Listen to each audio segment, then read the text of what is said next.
Welcome to Plastic Model Mojo, a podcast dedicated to scale modeling, as well as the news and events around the hobby, where we hope to be informative and entertaining and help you keep your modeling mojo alive.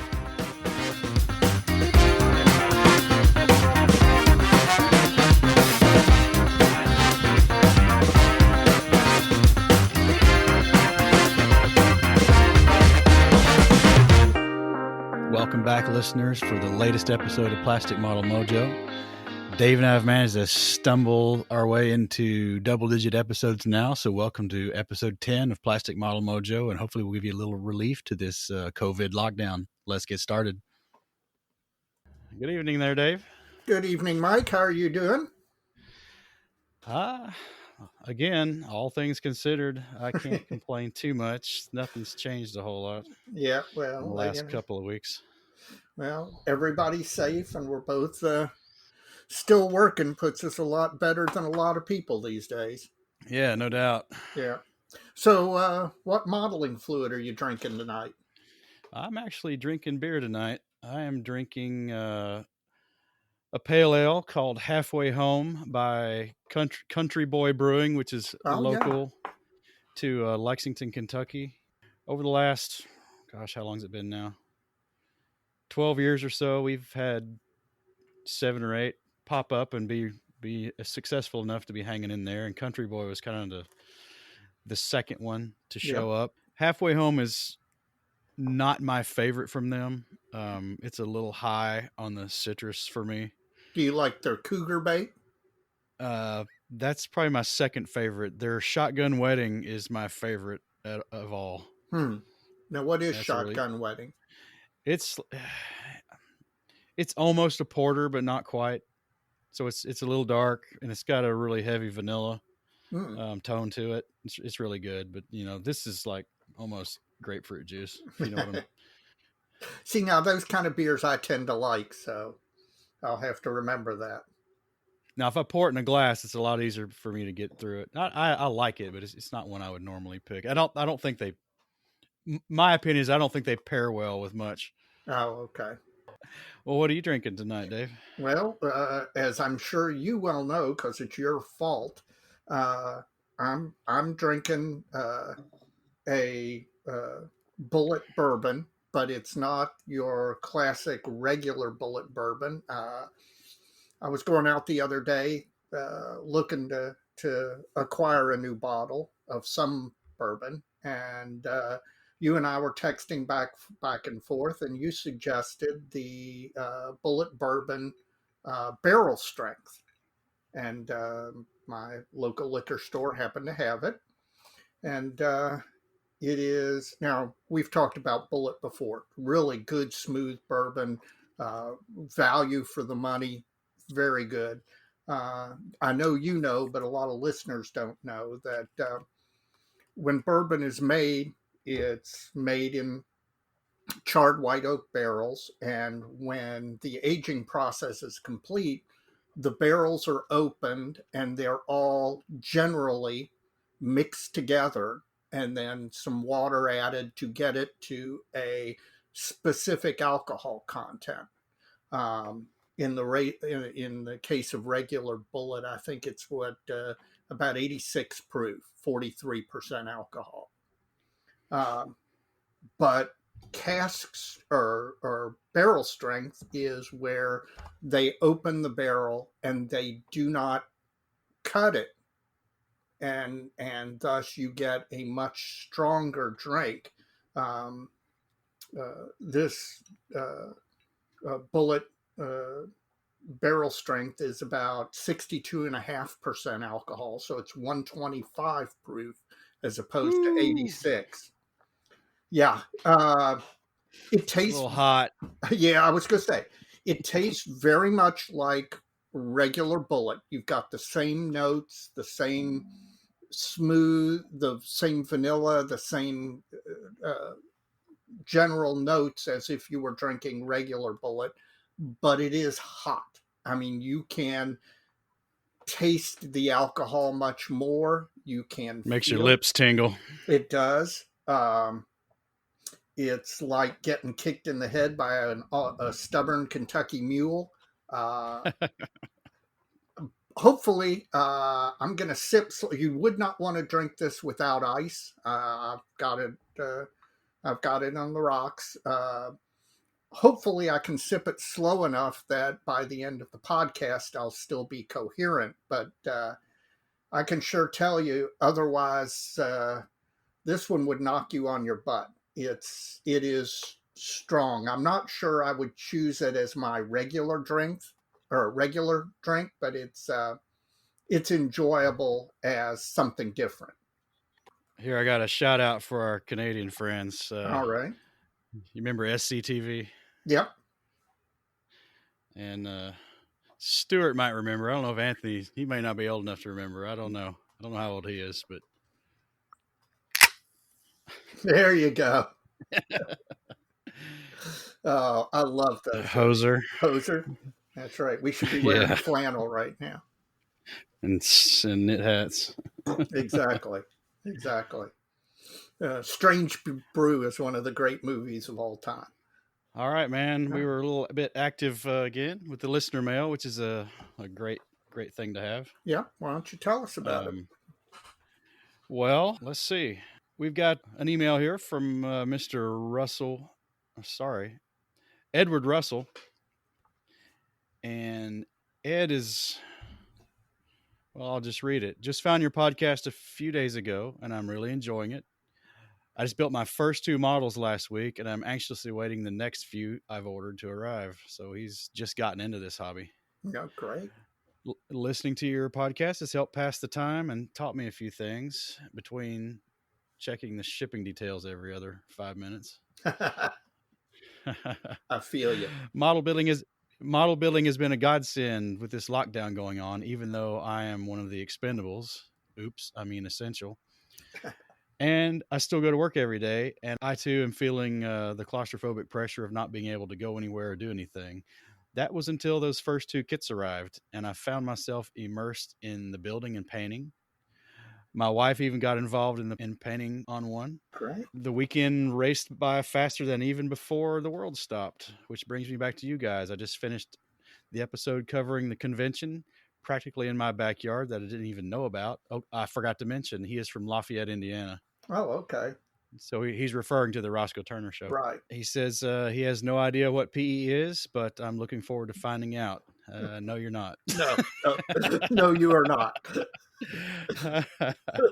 So, that's interesting. He's found something new to do. And, we were talking last night about those Airfix Spitfire sales during all this pandemic lockdown. So apparently Ed's not the only one. That's great. I mean, that's it's good for modeling. It's good for people who are trapped inside their houses. I mean, that's win-win-win all the way around. And, as long as the mail order holds out and your local hobby shop does curbside sale, we'll get through this. He's got his wife in on it. You think Ruthie would go for that? No, although Ruthie's been devoting herself during the lockdown to cooking, and she was a fantastic cook already, but she's been doing a lot of new stuff. And oh my God, I've got to do something to lose weight or to keep it off. She's going to gain weight during lockdown. Oh God, she's killing me. This stuff is every night. It's just fantastic food. She did a Madeira chicken tonight that I literally was full and just kept eating because it was so good. I better not chase the fork there too much. Yeah, I know. Let's see. What else we got? Stuart Malone from Kansas City, Missouri. Stuart's the president of IPMS Great Plains. Good club.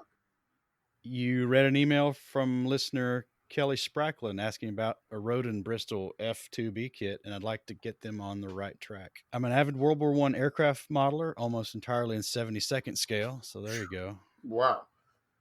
Yeah, no doubt. I've built the Rodin Bristol, and it is an excellent kit. It is many orders of magnitude better than the Airfix Bristol. That might be a low bar. Yeah. I understand where you're coming from, as most rodent kits are of great detail, but almost always or almost all suffer from fit issues. This includes both their 72nd scale aircraft and their 32nd scale aircraft.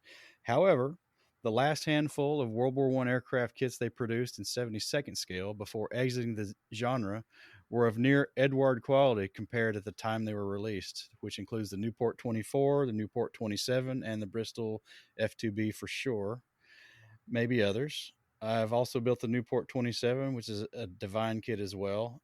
And he goes on and sends a few pictures of his Bristol. Well, if it let us, we'll put them up on the Facebook page. He's right. When I saw Rodin, I was like, "Oh crap!" Especially when it was a 72nd scale biplane. I Yeah, mean, you talk about a lot of stuff to go wrong. yeah. Well, it's I'm not surprised that he does World War One aircraft, given where he's located. The World War One museum is in Kansas City, the National World Okay. War One Museum. Neat place. I went to a national in Kansas City in '05. Great town. Had a great time. Now the next one here, I wonder if he's possibly friends with the On the Bench crowd because he's got a .au extension on his email address. It's Mr. Tony Jacob, from somewhere in Australia. He didn't give me a city or state. This one's a little long, but we'll get through it here. Hi, Mike and Dave. Really liked your comments on finishing and weathering and the new versus old approach. I got back into modeling only a few years ago, and the two big differences that I had to get used to are the new style and social media. The new style is something I think is created by what I think of as the competitive judging effect. Competitions are great if that's what you like, but as the styles and materials change, so do the expectations and preferences in judging. It's not a good or bad thing, just natural evolution. But combine that with social media, and suddenly model competition thinking changes from just preferences for a particular area of modeling for competitions to becoming a rule book that every build made public is judged against. The vast majority of published builds get at least a few comments judging them, either positively or negatively, against expectations set by this competition style modeling. It's well meaning, but the end result is that anyone who prefers to build a different way, say the Verlinden or Payne way, or super clean or simplified or whatever, will have their builds critiqued at best and criticized at worst. Somewhere along this line, the idea of modeling just for fun has just to make yourself happy has been mostly lost. Nearly every modeler knows it's an issue and it's talked about frequently in the model media, but that doesn't stop everyone's natural reaction to comment on builds to be based on the current normal. One of the best things about the podcast from you and your buddies in Australia and Canada is that you are all down to earth modelers whose priority always seems to be helping people just enjoy modeling more, not getting them to do it a particular way. There's no right or wrong in modeling. Everyone can improve their modeling, but the only way to measure your improvement is if are you happier with the result? Here, here. Not measured against someone else's standard. And he says, sorry, I could rant on this for hours. Um, I empathize with that because it's kind of what knocked me out of the game for a little while. Yeah. Well, I do think that, okay, if you want to imitate a particular style or if you want to do something more on a particular build, that's great. But you shouldn't feel pressure to do it to meet somebody else's expectations.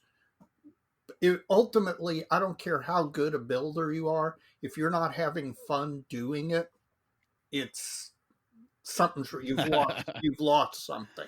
If you're doing it and doing it well and hating it, yeah, it won't last as a hobby, and it's not bringing you what a hobby's supposed to bring you. Well, I would say to Tony that having fun and enjoying the hobby and being helpful are certainly the reasons we're doing this, and I'm pretty sure our Australian and Canadian friends are kind of in it for a lot of the same reasons. I don't get that kind of vibe from either of them, and apparently the listeners aren't either, which I think is a really good thing.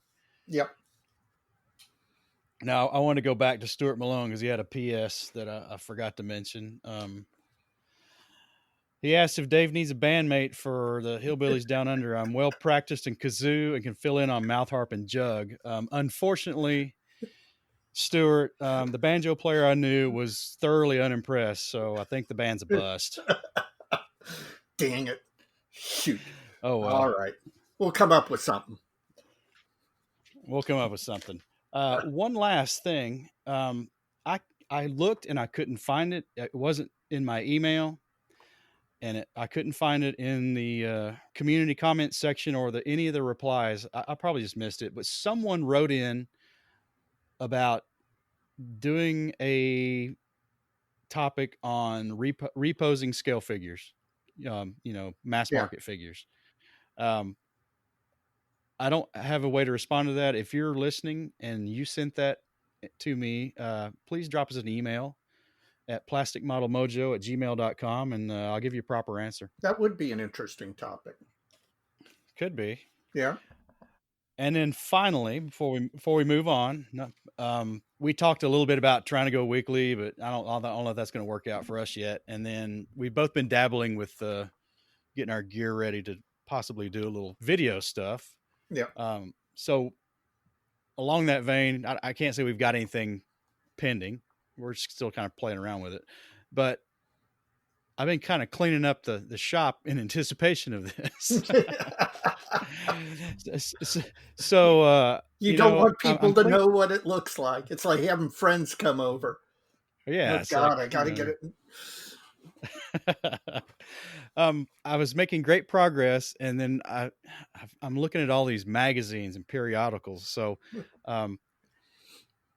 with this episode, I want to start something new at the tail end of listener mail. And I've got a listener question of the episode. I'm going to kind of tack onto this, not really as a new segment, but a short addendum to listener mail. And the question for this episode, and please respond on the Facebook page, messages, again, plasticmodelmojo@gmail.com, however you want to do it. How long do you keep hobby related print periodicals? Now these are periodicals, magazines, newsletters, that kind of thing, stuff that just accumulates. And as opposed to, a reference book that may actually have a little more value to hang on to. Just curious, because sometimes I've been really bad about this in my modeling history, and other times I've kind of got rid of that stuff pretty quick. But right now I'm sitting on a pretty big stack, and I was just curious what everybody else does with it.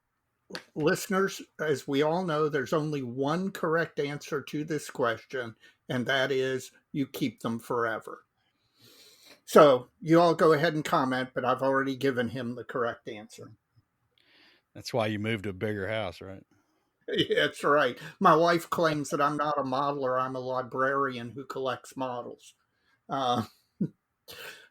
It may start spilling out into other parts of the house at some point. But while the listeners are out there, we love the interactions on the Facebook page. Please keep it up.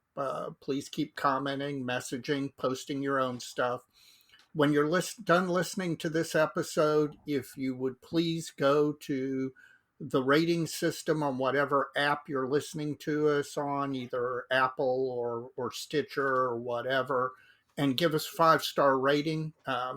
It's not for our egos or anything. What it does is the more people who rate it 5 stars makes it rise in the algorithm that the podcast apps use, and so it will make us more visible to more people. So if you do that for us, we'd appreciate it. So Mike, what's your bench top looking like? It's pretty clean. It is. Well, so I tell you, going on? Well, work's been interfering again. Imagine that.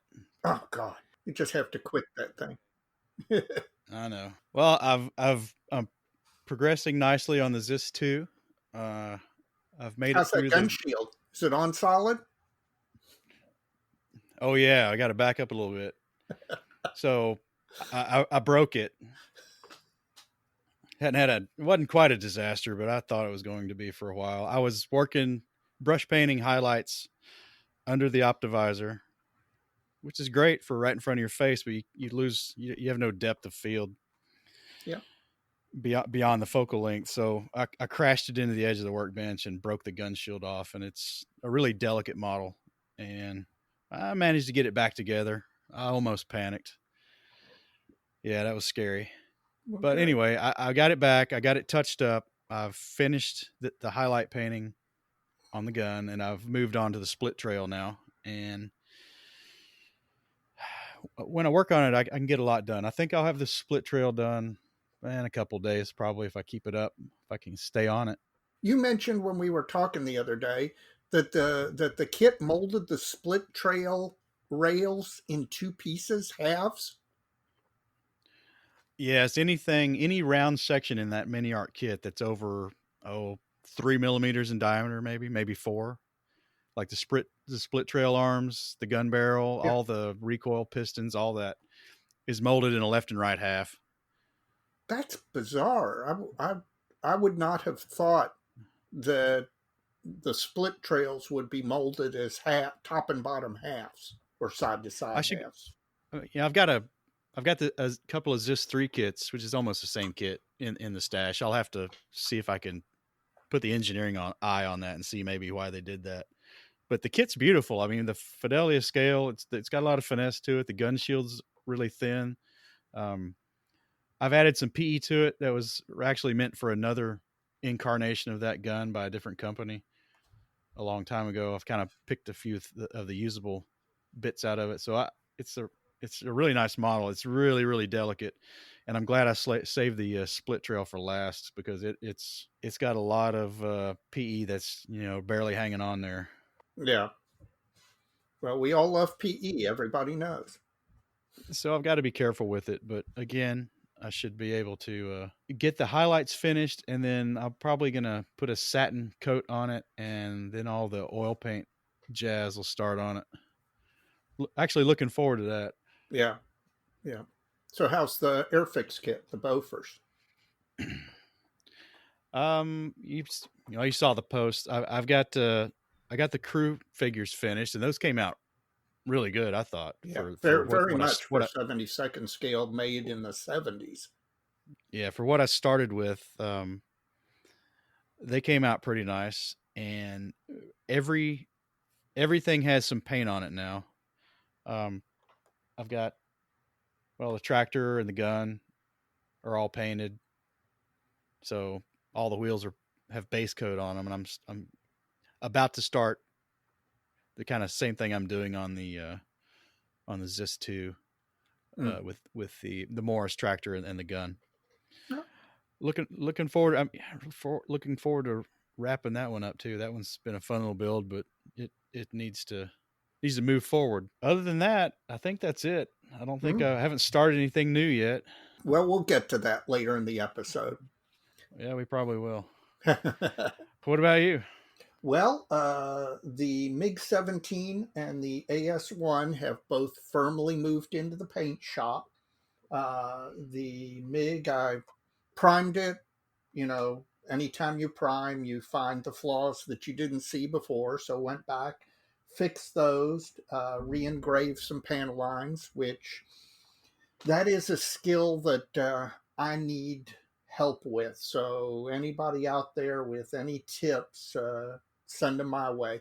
I think that's one of my big weaknesses in modeling is re-engraving. So I'm going to have to concentrate on that in the future. But got everything re-engraved, re-primed it. The MiG 17, I'm trying a slightly different um, paint effect on this one, and I started it with kind of pre-shading slash reverse marbling on the underside. Got that done last night. Hope to get the rest of the pre-shading and reverse marbling done on the top side after we record. AS1's also in the paint shop. Should be getting a final paint coat soon as well, which leaves me in the conundrum that I've got no construction projects on my bench. So we'll have to talk about that a little bit later. Ha, I just got a reply back from Stuart Clark at Scale Model Podcast. According to Facebook, it's his birthday today, April 19th. So happy birthday, Happy Stuart. birthday. Though it'll be a little late once you hear this. That's all right. It's the thought. Well, you're modeling circles around me right now with that MIG, so I got to step up my game. Well, I'm trying to get something finished. Well, if you get those two done, and the one you already finished, that'd be 3. That's awful good production for me for a year. That's a pretty good day year. Yeah. Well, that's something that I'm struggling with that you and I'll have to talk about, because I want to build both better and faster. And I'm not sure that those two things are completely compatible. Although I do think the more you build, the faster you build, your skills get sharper, and you don't make as many mistakes, or at least that's what I'm hoping. So hopefully by building more, I'm going to commit fewer mistakes, and I'll be able to crank a little more stuff out. Well, we need some new projects. That's right. We'll talk about that. Lockdown has everybody on model websites and eBay and all that jazz. Has your wallet suffered any in the last couple of weeks? Not as badly as it could have, but well, after a compressor that costs an arm and a leg, almost anything's going to be better than that. Actually, I did get a whole bunch of MiG-17 detail stuff for my next MiG-17 build, which will come eventually and soon. Our local hobby shop Scale Reproductions, while it's closed because of the pandemic to walk-in traffic, Brian is still open, and he's still servicing his clients. So you can order stuff from him, or you can, if he's got it in stock, you can go by and you get curbside service, and that's keeping him in business. And so I patronized him by having him order some MiG-17 stuff for my next build. And I also bought a new cutting mat, Humbrol. Normal cutting mats you see are green. Humbrol, however, makes theirs in red, and they have a couple of different sizes, and they have scale rulers actually built into the printing on the mat. So that was a nice little thing. So I picked one of those up, but nothing big, just little things here and there. How about you? I had to get a repair kit for my inert gas regulator on my CO2 tank. That's almost modeling. Well, it facilitated modeling. I was worried I was going to buy a new regulator, and at that point, I was probably just going to get a compressor. But I found a repair kit for about $40. That's not bad. So that's not bad at all. So that took me about 10 minutes to get that working again. Once that came, it really wasn't that complicated. How were you able to diagnose the problem? That's, to me, well, of course, you're an engineer. I guess it probably a little more. I took it apart. But I mean, the problem was obvious the moment you took it apart. Yeah, there's a pin in there with a gasket overmolded onto it. The thing had just been completely chewed up. Gotcha. I don't know if some lubrication had wrecked the polymer that it was molded out of, or what. But what was happening was I'd turn the, it'd be set to 20 or 18 psi. It's kind of where I normally start, and then I back down from there after I get my brush going. Yeah, me too. It was tripping it was rolling straight up past the max on the line pressure and tripping the safety valve on it. So something wasn't working inside, obviously. Yeah, good save. Good save. Wasn't bad. Let's see. I bought a few more things. I got an ICM Polycarpov I-16 Type 24 in your scale of choice, not the big one. I got the So, little bitty one. so you've acquired another 72nd scale aircraft. Am I understanding you I correct? have. All You are right. correct. I think We'll get you. I got a half dozen now. We'll get you. And this thing, we talked about it. And man, I thought you were my friend. You want to do the I-24, man, you know? I know, and this thing's like spinner to the tail horn on the back of it is like 70 millimeters. Yep. It is not a large airplane. And this little kit is cut up like it was a lot larger in scale. I mean, the port and starboard engine access panels are molded separately. Yep. The machine gun covers are separate. Yep. It's got the truss work to mount the engine to the firewall, et cetera, et cetera. And I was like, oh man, there's a lot going in this little guy. Well, go And out if you want to be truly depressed. Go out on the internet and do some Google searches for builds of that, because it is, for all its challenges, it is the great basis for a complete trick out build of that aircraft. So I mean, well, and I see part out of Poland has a little PE set for it. mm-hmm. Actually, They it's really do indeed. useful. Yep. It doesn't have a lot of BS kind of stuff in it. It's got pretty rudimentary improvements. What you need to do is check and see if Yahoo makes a panel for it, an They instrument do. panel. They have Yeah, one. you Yeah, you there is one. you must get that. That is, Yahoo panels are simply, especially for the price that they go for, um, they're just they do so much to improve a model. Now, with a closed canopy, sometimes it doesn't matter as much, but with an I-16, that'll make a big difference. I think so. I'll probably pick that up. Part isn't distributed very widely, and JADAR out of Poland's about the best place to get it. And I went ahead and sent them an email, and they're not shipping anything out of the country right now. So, Sure. Gonna have to wait a little while on this one. Well, that's all I was right. considering it for my next build, but it's gonna have to wait. Now, my biggest purchase since we went through this list or went through this segment last time is I bought the U.S. Navy catapult from White Ensign in 72nd scale. Yeah. Because you love photo etch so much, right? Yeah, this is a big old fret. Little story with this one.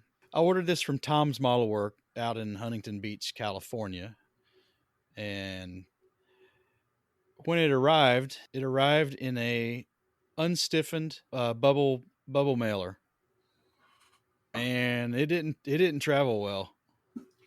Wait a minute. You're saying the U.S. Postal Service did not treat it with the care and loving tenderness that you would expect them to treat all of our mail? No, I think a gorilla threw it in the bin with everything else. That's probably what happened. Yeah. Now, Tom's Model Works is run by a gentleman named Richard Harden. Yep. And I sent an email out there, and it's a little terse. I've kind of felt bad after he replied so nicely back to me, but it's an expensive sheet. Yep. And he promptly replaced it with one mailed between two slabs of cardboard. So I've got two now. One's not buildable. It was pretty thoroughly wrecked. But there may be enough of it that I can do a little practice on it before I actually commit to the real one. Yeah. It's interesting. It's a really well detailed and really well etched set. I've seen it. It's got some engineering concerns that they really ought to consider maybe revising that one. Maybe an engineer needs to help them out. Do you know one? I do, but I don't know if I want to do a whole PE set of that magnitude. It's got a lot of edge joining. There's no, like, you fold the base and the two side trusses up, and then the top of it just butts right to the edges of those things. There's no tabs or anything for it to sit on, so it's gonna be a challenge. That's why I was asking you the other night about the Albion alloys structural shapes, because um, they make a 1 by 1 millimeter L stock that I think is the solution to this assembly issue with this catapult. Yeah, Albion makes a lot of very, very useful stuff. So I think I'm gonna be picking up a couple of links of that and practicing some soldering and see if because there's about a 1 millimeter margin on the top truss that you could hide this behind. Yeah, And the real one probably had something like that under there anyway, truth be probably. told. Well, that's all I bought. This Well, I got my good. eye on a few things, but we'll talk about that next time. You and me both. I always have my I always have my eyes on things. So tonight, our special segment is kind of came out of some conversations we've had over the last few weeks off air. Um, just kind of talk about subject selection and project planning. I think that might be an interesting. I'm I'm interested to hear an armor modeler's take on this because I think aircraft modelers may be different. Maybe not. It may be not, but aircraft modelers may be different, or maybe it's just me. Well, let's start with subject selection first before Okay. we get into the project planning. And since I've kicked off the segment, you get to go first. Okay. What makes you pick something? Well, it's one of two things. That's what I was going to say. That aircraft modelers may be different than armor modelers in this. There are two distinct things that influence at least me, and I think a lot of aircraft modelers. There are markings and camo schemes, and then there are subjects. In general, with me, there are some things where I want to build them because of their specific markings. Just to give you an example, one of my areas of interest is the Ploesti raid, Operation Tidal Wave.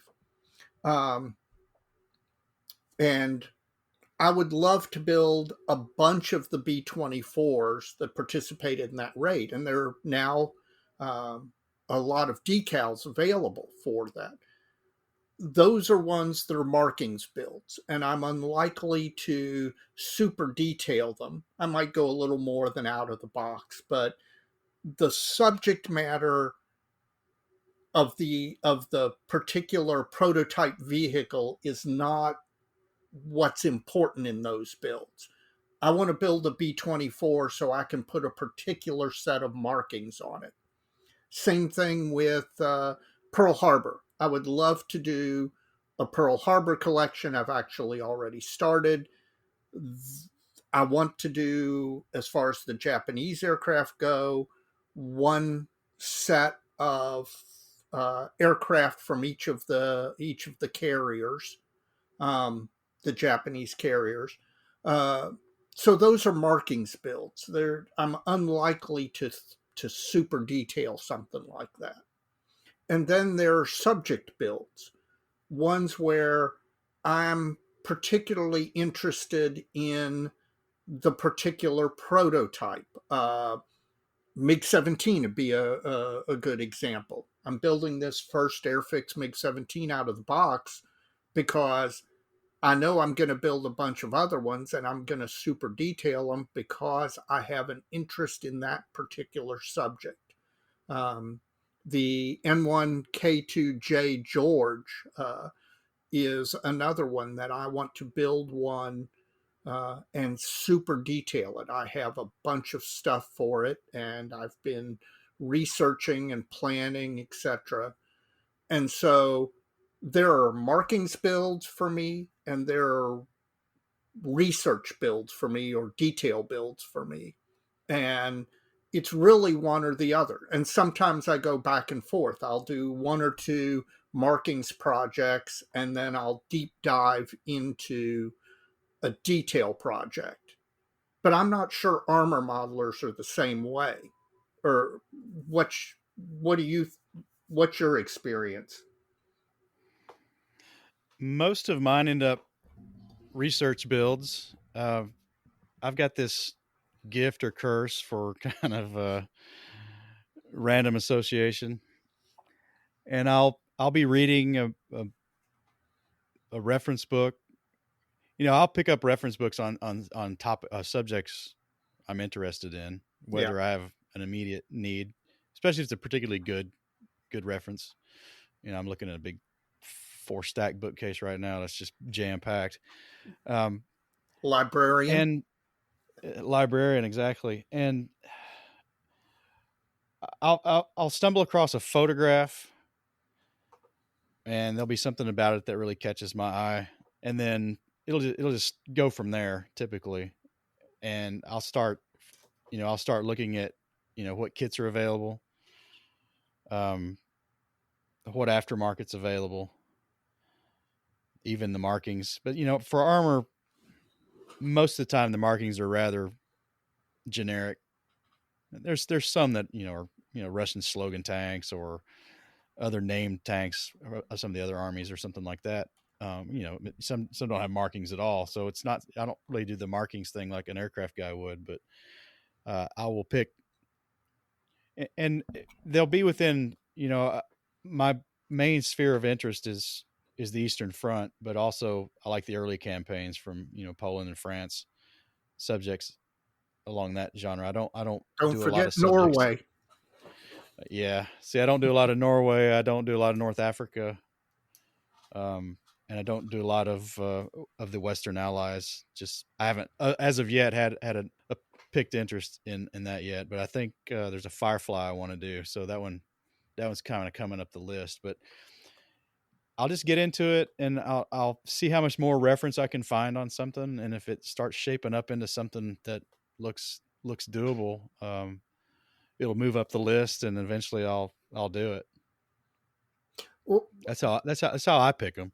yeah, the one problem I encounter with something where you want to do a really what I call a detail build is you can fall into the trap of never having enough information and therefore you never end up doing it.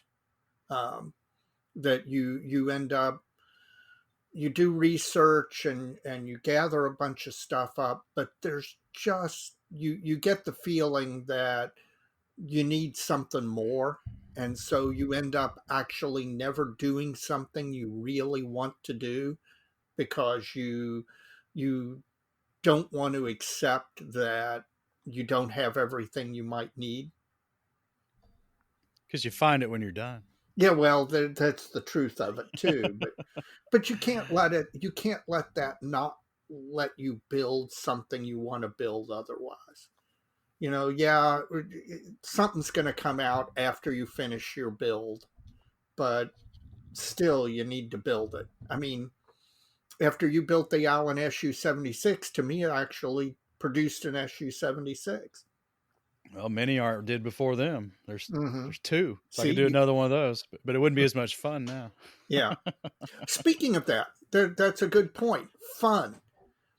When you're doing a detailed build like that, where you're basically starting with something and having to redo a lot of it or scratch build a lot of it, I assume for you that's a big part of the fun and enjoyment. It is, and that kind of gets into the project planning. Yeah. Um, well, like for you, the the markings builds, the scheme builds are once you have what you need, the markings and the enough And the views kit, to do right. the view of the kit. That's pretty straightforward. But for a detailed build on an aircraft, what are your kind of Well, steps from once you've got the subject picked? I will tell you generally, it almost always starts with reading something interesting, history. I mean, again, librarian who models rather than a modeler who buys books. I read voraciously. I read a lot of history. Um, and at some point, I will read something somewhere and that will start my interest in a particular subject. Um, there's a book, just to give you one example, there's a book called Genda's Blade about uh, the 343rd Kokutai Japanese fighter unit. It was kind of the Japanese equivalent of JV 44, um, a band of aces late in the war where they gathered a lot of their top pilots in one unit.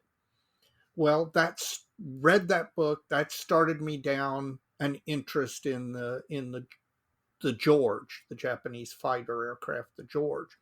Well, not long after that, I got a chance to go to the National Museum of Naval Aviation, one of my favorite museums in the world, down in Pensacola, Florida.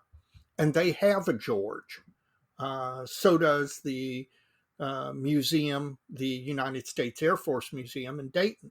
So I got to go and just take a ton of detail photographs.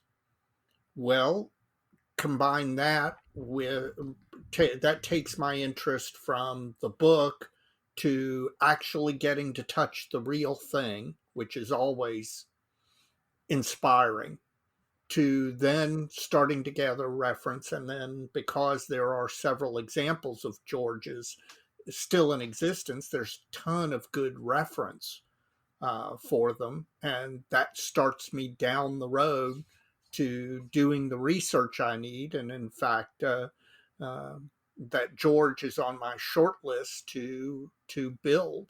Um, my only question at this point is, all right, am I ready for a detail build? Because usually after I do a detail build, I don't want to hop into another one. Usually I do a couple of markings builds to take a break and then get back into it when I get inspired to do something more thorough. Uh, you tend to do almost everything more thorough. Um, Although I don't think you've added a ton to the Zis 2, did you? It's well, yeah, I kind of have. I need to share the in process photos I have of it. That kit. Well, there was a Zis 2 conversion. It was a kit. It was, you remember Maquette? Yeah. Oh God. Well, they had these kind of special kits. They were in gray boxes with really crude gray line art, Yeah. grayscale line art of the subject on the front. There was no color artwork on them. And one was a Zis 2, and what it was the Italeri / Zvezda Zis 3 with this big sheet of flash that had what looked like a gun shield and 57 millimeter gun barrel, etc. And the limber, the caisson parts to do it as well. And then Edward came out with an etch set to replace all that. And then Mini Art released theirs, so that was a no-brainer. I don't mind a bad kit, but that was beyond the pale, really. So I salvaged a fair amount of the photo etch details, the tool clips and all that kind of stuff from that Edward set. Now the Mini Art set didn't need the gun shield or any of that because it was so well done already. But anyway, so it's a detail build. The PT-76 I just finished was not a detail build. Of course, the little Bofors is not either. But right now I'm in the throes of trying to plan something new, and it will be a detail build for sure. You just you feel inspired to do something very detailed. Yes, I do. It's a lot of the working through kit issues and improving things is where I get a lot of satisfaction. And like your George, we you joked about it last episode about this Polish 7TP, which is still kind of high on my list right now. And we're talking about project planning to kind of take you through that one, what that would take and how I would go about it. For Well, to give a comment back to the on the bench guys, they were talking about what makes a great kit in one of their really recent episodes, not the most recent, but the one Right. before, and they kind of got around to, I guess, there's the enjoyment factor in all this, and it's not kind of a necessarily what's in the box answer to that question. Yeah. Um, it's more of a satisfaction at the end, and with all things considered at that point. Um, for this 7TP, it's going to be that way. I kind of got interested in this tank a long time ago, when I saw the color profiles in the book titled Blitzkrieg from Squadron Signal. That's one of Steven Zaloga's early works in the hobby, and a couple of photographs. And then about 1990, a little Polish company called Sponia released a kit, and I think it's the only kit they did. And to date, it's still the only 7TP and 35th scale that's ever been released that I know of. Mm-hmm. And it's from Poland in 1990. Well, at least until you do a complete detail build, and then of course Tamiya will release a brand new kit, fully detailed and up to the latest technology, right? Right. I don't think it'd be Tamiya. I don't think it'd be Tamiya, but somebody will do it. Yeah. This kit, it's really pretty horrible, because it's because of the side. It's the way it's all slab. The lower hull's slab construction, so it's a bottom and two sides, and because the moldings are so thick, they forced all the detail compromises toward the center line of the vehicle. So all all the upper hull details are all too narrow, all of them. So this build, if I start with that kit, it's going to take a lot of work. And just for a little history, I've since that kit ever became available, I've only ever seen 3 of them built, and that includes Zaloga's publication build when he built it when it came out, and the other one's Tom's from the club. Yeah. I've only ever seen one built at a model show ever anywhere. I mean, it's it's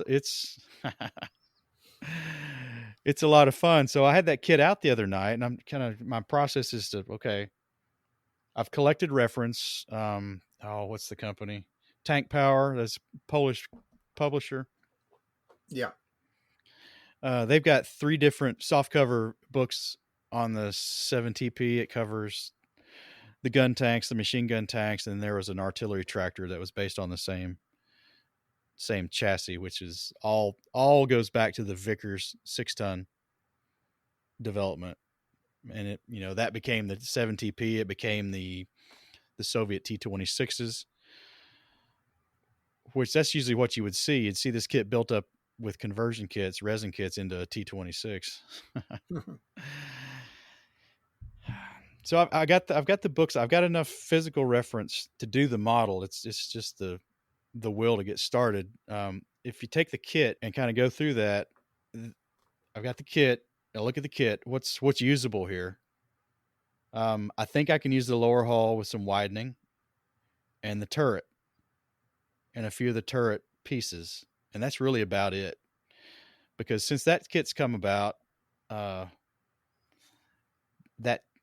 running gear system has been done really well by Hobby Boss in their Soviet T-26 kits. So clearly that's where it's going to come from. It's got to get all the hull has to be built from scratch. Mm. Do you now when you do one of these detail builds for let's shorthand, let's call it detail build, do you run other stuff in parallel with it? Because that's one of the things with aircraft modeling. Let's say I'm going to throw myself into a detail build on the MiG 17 or the George or whatever. In general, at the same time I'm doing that, I will run a markings build or two because you sometimes run into walls. You hit a wall on a detail build, and For me, if I'm running a markings build or two at the same time, I can say, okay, I don't want to do that today. I don't want to scratch build 18 cylinders for an engine or whatever it is. I'm going to go, assemble another Tamiya Zero, which is to me one of the most relaxing models I've ever built. Um, the only downside of that for me is that sometimes that can cause you to lose interest or push something away and never finish it. And Lord knows the shelf of shame is full of half built kits. What do you do? Do you deal with it where you throw yourself just into one project, or uh, do you do stuff to break it up? Historically, yes, I've been a really serial builder, and the death sentence to getting anything done is me trying to start something on top of it. Now, right now, I've kind of gotten out of that, and I think it's this kind of rebirth of my hobby and kind of approaching it with a little bit different mindset and not getting too wrapped up in the project. Now, as soon as I start one of these builds again, it could change. I don't know, but I've shown now I can move more than one thing forward. So there's hope.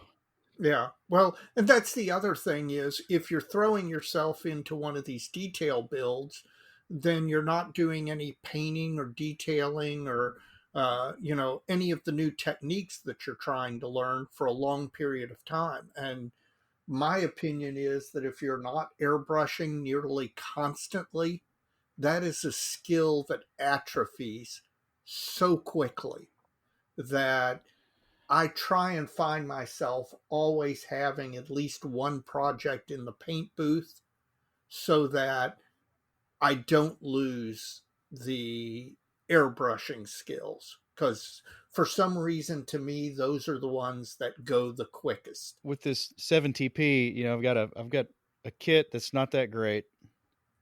And the quality of the kit has never stopped me before. You've known that. Oh, It God. really, If you'll build an Allen kit, you'll build anything. well, I've in the past I've had this mindset that I'm building a subject. I'm not building a kit.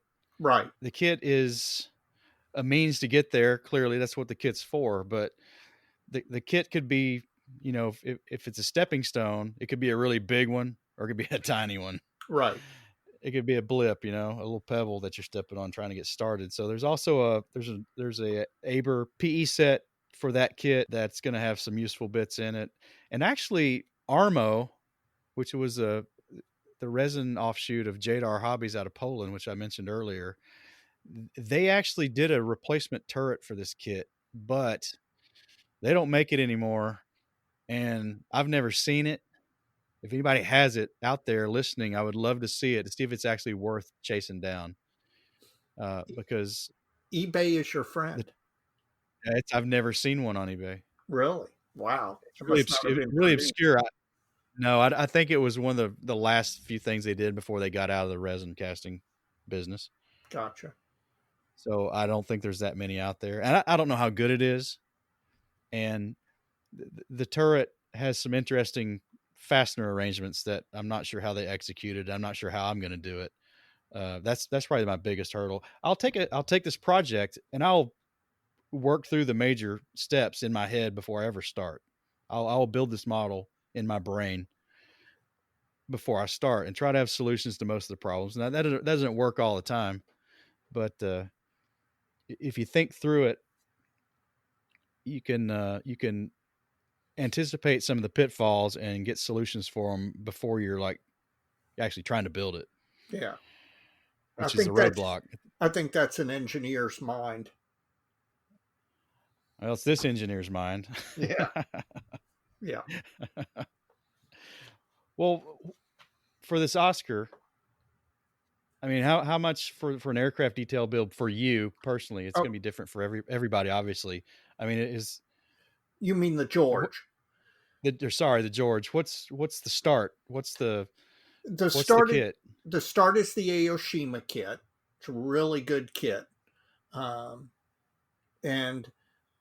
believe it or not, it's the unlike what you have to deal with, where you have to manufacture a large portion of what you need in order to get to what you want as your finished project. In general, with a lot of aircraft kits, if you're going into a detail build, you're not really having to scratch build a lot of stuff or replace a lot of stuff. Now, the MiG 17, when I do a detail build on it, there's a lot of stuff that you'll add as scratch build detail parts, but the basic kit doesn't need to be complete. I don't need to rebuild a hull. I don't need to rebuild a fuselage. The Aoshima kit's great. So for me, doing a detail build is a matter of, there's a really nice detailed engine, resin engine for the George. So I can build that, add spark plug wires, other stuff, and maybe open up a panel. Uh, Same thing with the cockpit. Same thing with the gear bays. Um, it's not so much what you deal with as far as scratch building replacement parts for the kit parts as it is additive, like going ahead and taking the Aoshima kit, building the kit, adding the resin engine, opening up a panel, or maybe replacing a panel with a thinner plastic or metal manufactured panel so that you can open it and it'll be scale size, scale thickness. But it's a different level of um, it's a different level of scratch building than what you deal with. Now, were I to build a Mach 2 kit, assuming I'd completely lost my mind, um, those are kits that are so bad that you do end up actually having to replace major components. But I decided long ago that at my age, I'm too old to be building crappy kits, and there are enough modern new kits of things that I want to build that in general, I'm not going to spend my time with kits that are just so bad that you have to replace major components. Now, I kind of get the impression for you that that's half the fun of it. It can be. Just depends on how bad it is. That's why I plan, because not only do I, when I open a kit, it's okay. What would I like to improve on, and has the kit been broken down in a manner that's going to be something I want to get into? So these these kits out of Eastern Europe from the 90s, where they don't have any slide mold hulls, they're all slab construction. It's not that difficult to get into that and start fixing things, because just the way the kit's engineered or not engineered. Um, you don't have to start. You don't have to saw it up, essentially. Right. Which that's a whole nother wrinkle in that. But Well, and that is another thing with aircraft, because you have complex airfoil shapes. It's not the same as a tank, where you tend to have a lot of slab sided geometric shapes. I think where you see a lot of this kind of modeling in aircraft, most of it is you scale up, right? You especially 32nd or 24th scale. Yeah. Yeah. I'm thinking of Paul Budzik's Typhoon. Is that what Yeah. it was? Yeah. Yeah, I mean, good grief. Now, I'm a big Or, fan of him, but he's yeah. So talk about somebody who goes the extra mile. well, there's a guy named George Lee who the IPMS Nationals Award grant, the judges' grand award is named after, who that's basically all he did was he scratch built large scale aircraft.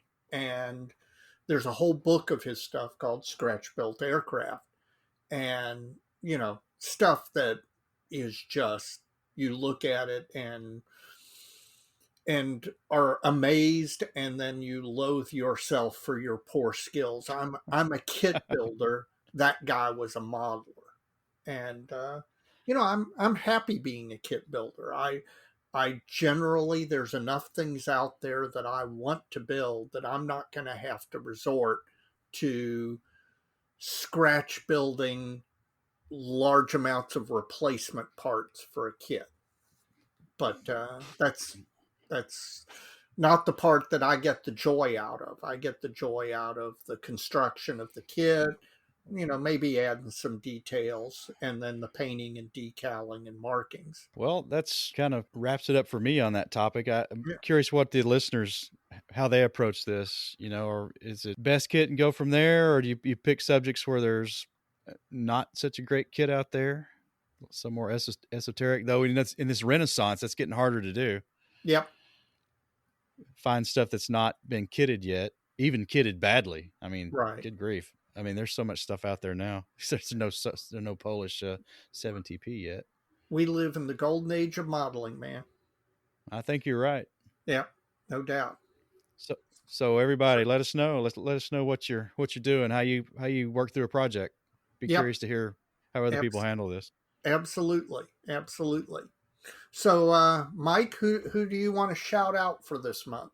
I want to shout out Brett Peacock and Peter Mossong. I hope that I'm saying that right. Mossong. These gentlemen are from IPMS Auckland down in New Zealand. Brett Peacock is the secretary of that IPMS chapter, and Peter is a longtime member. And in this current float plane and catapult bender I'm on, see, I'm in the early planning stages for several of these, trying to pick one I think I could actually start with. I stumbled onto their newsletter, a fairly recent one. It was December 2019, and I was looking because the guys at On the Bench had me on, and Ian from On the Bench had mentioned the Airfix Walrus, which unfortunately is a 48 scale kit. I'm sure it's fabulous. It Well, is. it is fabulous because Peter from the IPMS Auckland chapter had reviewed a 148 scale kit from a company called Neo Omega out of the UK Yeah. that was designed for this kit, and it's the kind of a section of the catapult and the trolley, the launch trolley, Right. and then they sell an add-on that's one of the extensions. They don't kit the entire thing. The British Navy catapult was it was big. It had extension off both ends, and it's probably one of the more complex ones out there. And in this review article, he mentioned that he had scale drawings from somebody else who I'd never heard of at the time. So I fired off an email to Brett because the article only had Pete and the last initial M. I didn't know who it was. So, shot in the dark, I threw it out there. And on the same day, I got back an email. I'd mentioned that I was interested in these scale plans and what I was planning on doing with them. And I received a lovely set of scale drawings for this catapult with cross sections and everything. He sent me the magazine article that was where these drawings were from originally. So I've got the article, I've got the pages from the article, and I've got the drawings that have been separated out from it into separate sheets. And then he actually sent me a video, an MP4 file, a video file of the wartime Royal Navy primer film on catapult familiarization. Modelers are great people, man. I'll tell you. Occasionally, you run into a real a-hole, but as a group, modelers are just some of the best people on the planet, and people who would go out of their way to help you out. It just reinforces your faith in humanity. Yeah, I'm 2 for 2 because that's the same way I ended up with all those CAD drawings for the Luft or the Kriegsmarine catapult. Yep. Yep. On the Scharnhorst turret. Yep. Which, looking at 3 now, I've got this photo etch kit for the American one, or an American one. That's not all the ones we used, Right. but one of them. And I've got these scale drawings of this Royal Navy one, which is really complicated, but I got a lot of information for it.